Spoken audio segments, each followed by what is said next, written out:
And it's Linica here from Draft Crazy Girl blog. Today I went out to the farm and gave Elsa another bath. I did another product test, a versus match between Equiderma and mane and tail.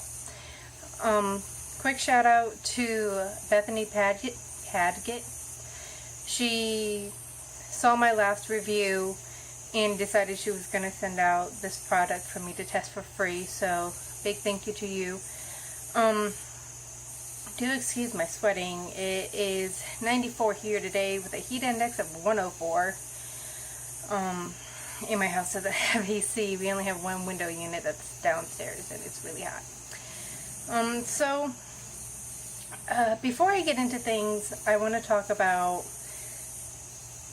what I do, why I do it the way I do it, and talk about some of the things that I ran into last time, and tell you why I don't think that some of the people quite were right with what they were saying. Now, I want to talk about why I believe my tests are good and they're fair tests.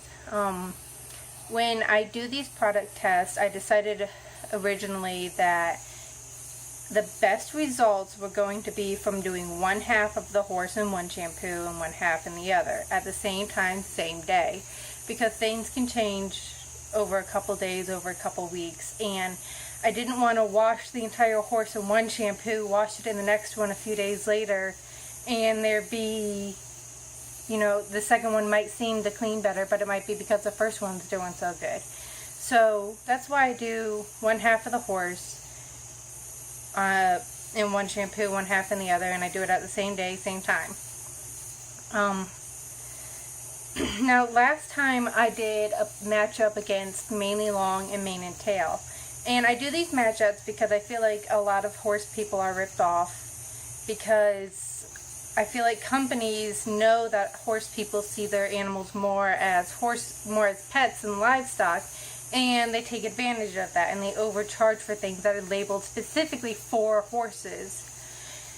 And so that's where you seem to run into a lot of these things, where you have a 12-ounce bottle of shampoo that's $25 versus mane and tail, which is, was originally created for horses but has expanded, so they're not specifically for horses anymore. And their bottles only cost $5 $5 and some change, and that's for a big 32-ounce bottle.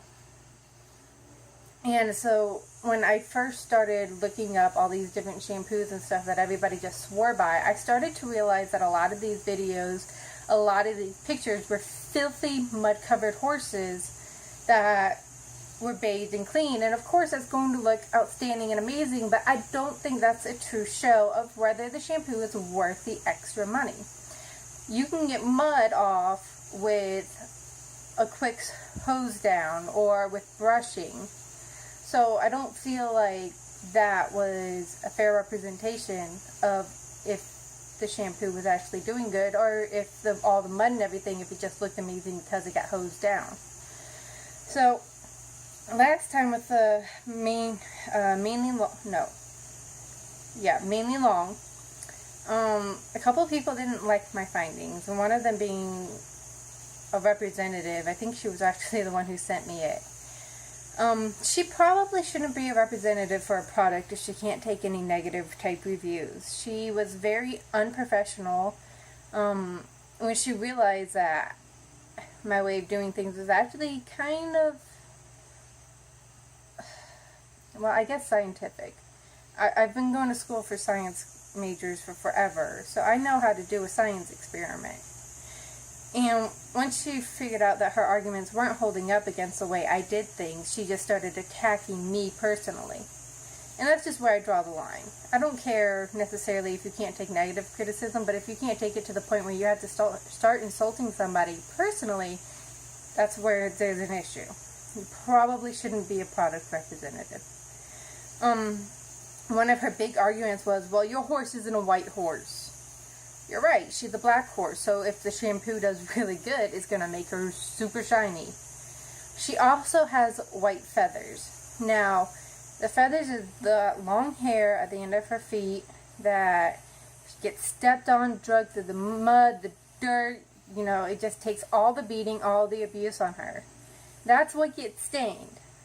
Her body doesn't get stained. Her body gets dirty, gets filthy, but what gets stained, what's noticeable, is that white hair down at the bottom of her feet. So I think she's actually very uniquely suited for this sort of thing. She also said my horse was clean.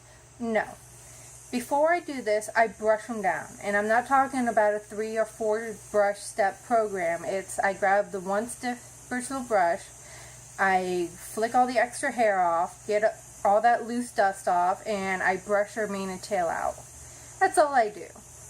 Now, brushing my hair doesn't make my hair clean, and it goes for the horses too. Brushing them doesn't make them clean. So again, she looked really shiny because it was the beginning of the year. Her coat hadn't been bleached brown yet, and she's just a really healthy horse. Excuse me. So that was another thing.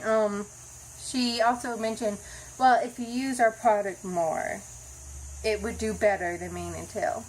Maybe, maybe not. I mean, if it didn't do better the first time, why should it work better in the long run?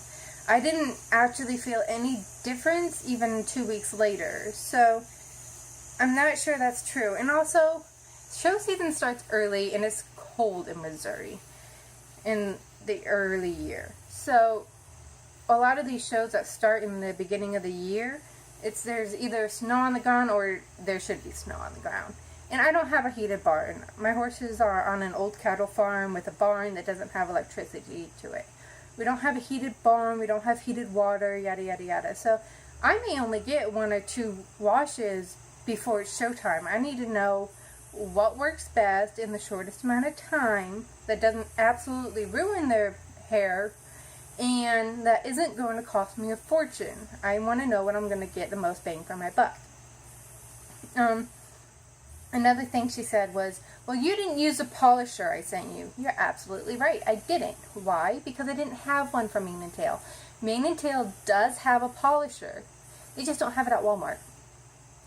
That's the only reason why I didn't use it. I did, in its defense, I did use that polisher when I came back from vacation a couple weeks ago. Elsa had somehow matted, just into a mass. Right at the top of her dock, the dock of her tail, she had matted the hair underneath, and I don't know how she did it, and I could not get a comb into it, nothing. I put the polisher there, and it came right out. 2 minutes, out and gone. So I am happy with their polisher, but I unfortunately wasn't able to use it in order to keep it fair. So Equiderma only sent me shampoo and conditioner, which is great, because that's all I would have been able to use. But if she had sent me only shampoo, then I would have used only the shampoo of mane and tail. And that's just keeping things fair. So let me talk about, real quick, exactly how I do this. Now, like I said, I pre-brush her. I pull her out and I brush her, because if my brush can get it off, that's not a good show of the shampoo's ability. And then I hose her down, get her nice and wet, get her ready for the shampoo and the conditioner and the scrubbing and all that fun jazz. Like I said, it was really hot today, so she was more than happy for a bath. And then I wash the body. I follow the instructions and do as the instructions say. Now, on Equiderma, it does say on the conditioner bottle to go ahead and put it on the body. I didn't do that, mostly because I did Equiderma second, and I read it as I was using it. And so I hadn't done that on the mane and tail side, and like I said, it was hot. I started having a heat stroke, and I couldn't stay out there to do it. So I didn't actually use the conditioner on the body. Had I noticed it beforehand, then I would have. So I washed the body first, rinse that all off, squeegee it off, and then I wash the hair. I always wash the feathers first, and then the tail or the mane, depending on which side I'm on. And what I do is I put the shampoo in, lather it up real well, let it sit for a few minutes as I'm, working from back to front or front to back, either way. And then I rinse out the first thing, either the mane or the back foot, and go from there. and then I'll put the conditioner in, leave that on for as long as it says to leave on, and then I rinse it out. And as I'm doing this, I'm paying attention to how easily it spreads, how the consistency of it, how her hair feels as I'm doing all this. I'm making all these little mental notes. So, and then once she's rinsed out, I run my fingers through her hair, feel everything, and then I just leave her to dry. And she was outside for a good little while, but as you can see in the picture, she didn't get completely dry, but that's just fine. I was still able to see the results. So, speaking of results, I want to go ahead and start wrapping this up a little bit. I want to say my results that I found for the product and what I think of the product. So, first off, I'm going to say that while I was washing her, when I did just the shampoo before I put conditioner in, I did notice that mane and tail felt softer before conditioner, after the shampoo, than Equiderma did at the same point. But when I put the conditioner in, they both felt nice and soft. The conditioner definitely evened things right up. Equiderma, you have some great conditioner. I have to say though that after going back and looking at all the photos and everything, I think that mane and tail just nudges Equiderma out. And I only say this because mane and tail is still a little bit bigger, but Equiderma, I give you props. At least you're not giving us a 12-ounce bottle, you're giving us a nice big old jug. But like I said, mane and tail, it's just a tiny bit bigger. It is thicker though. Equiderma is definitely a liquidy type soap. It's cheaper, obviously. Equiderma, you're about $22 a bottle versus the $5 and some odd change of mane and tail.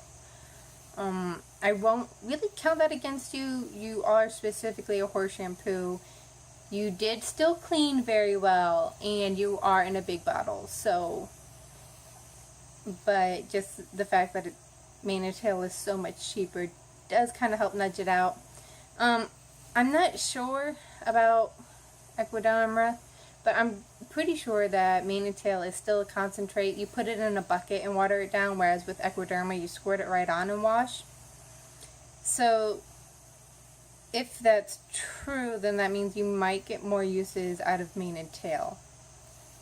Maybe. I don't feel like I really used any more Equiderma than I did mane and tail, or vice versa though.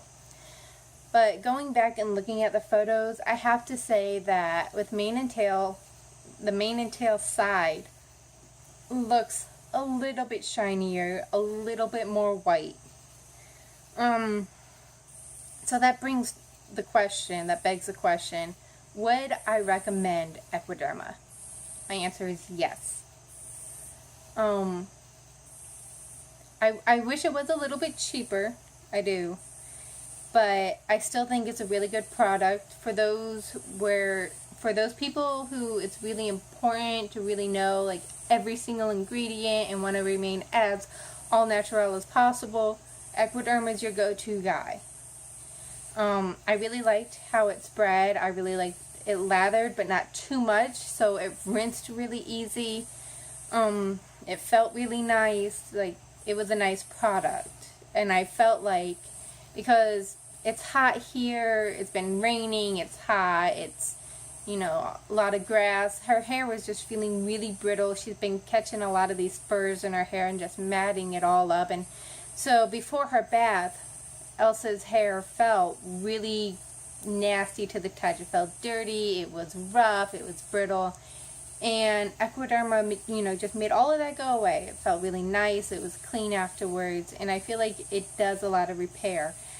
I would actually be interested in buying some of their other products for Elsa, maybe one of their skin lotions or something else, because Elsa does have an issue where she keeps pulling out a lot of her mane and I just cannot grow it out. So yeah, I would recommend Equiderma and probably even some of their other products based off of just this alone.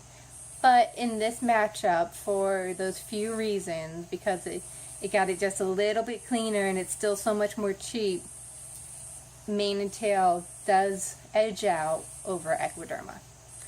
Alright guys, stay tuned. I hope to get a hold of a couple other shampoo companies, maybe get a couple more free samples sent this way to test out. Again, props to Bethany. After my non-favorable review for Mane Long, I think it took a lot of guts for her to immediately get in contact and say, hey, I want to send you my product. So that took a lot of guts. Thanks so much for helping me with this. I hope this helps out a lot of other people. And I don't know. Anyways, guys, have a good weekend. And, keep loving your horses.